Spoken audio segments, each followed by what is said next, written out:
Assalamualaikum warahmatullahi wabarakatuh. Selamat siang anak-anak. Selamat berjumpa kembali dengan Bu Zahroh dengan pelajaran tema 1, subtema 1. Materi perbedaan gagasan pokok dan gagasan pendukung.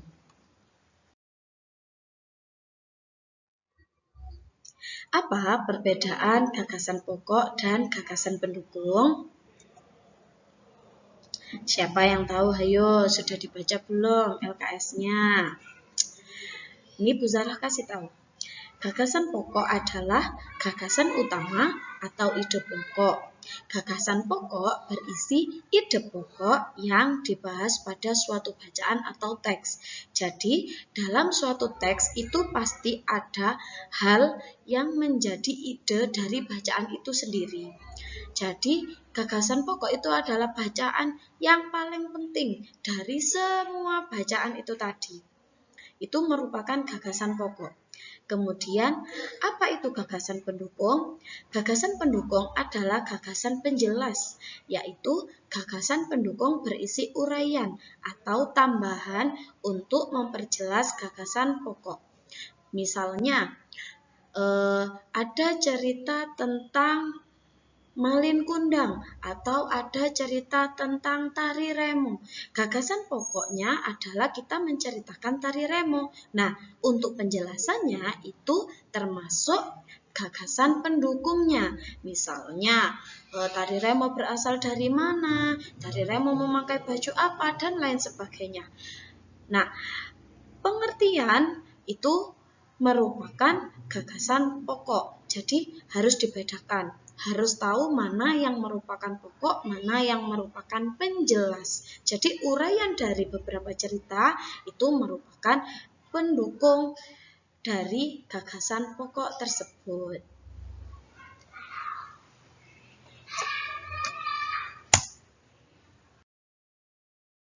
Nah, kemudian menyajikan gagasan pokok dan gagasan pendukung dalam bentuk peta pikiran.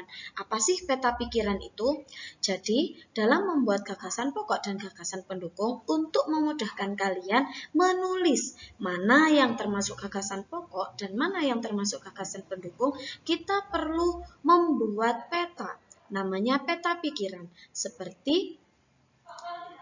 Nah, ini adalah gagasan pokoknya. Kita taruh di tengah.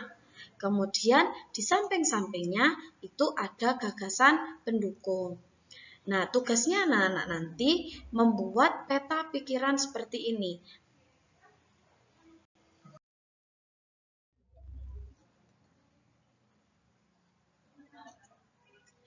Di bab sebelumnya sudah diajarkan Bu Zahroh, yaitu dalam setiap wacana atau cerita biasanya terdiri dari beberapa paragraf.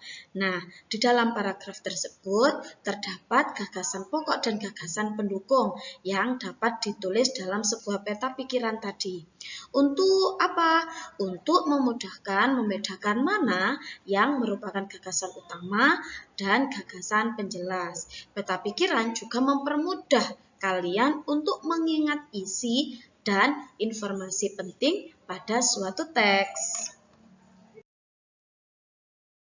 Nah, tugas hari ini yaitu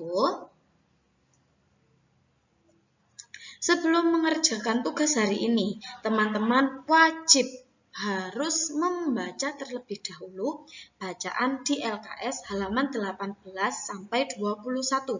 Di situ ada 2 cerita atau 2 wacana yang mempunyai beberapa paragraf. Baru nanti silakan dikerjakan soalnya. Yang kedua, soalnya yaitu menulis gagasan pokok dan gagasan pendukung pada LKS pada halaman 18 dan 19 dengan bentuk peta pikiran. Di LKS sudah ada, jadi sebelum dikerjakan wajib dibaca terlebih dahulu. Kemudian ditulis juga cerita pada halaman 20 dan 21. Ditulis gagasan pokok dan juga gagasan pendukungnya dalam bentuk peta pikiran. Nah, itu tadi adalah materi kita hari ini, yaitu perbedaan dari gagasan pokok dan gagasan pendukung.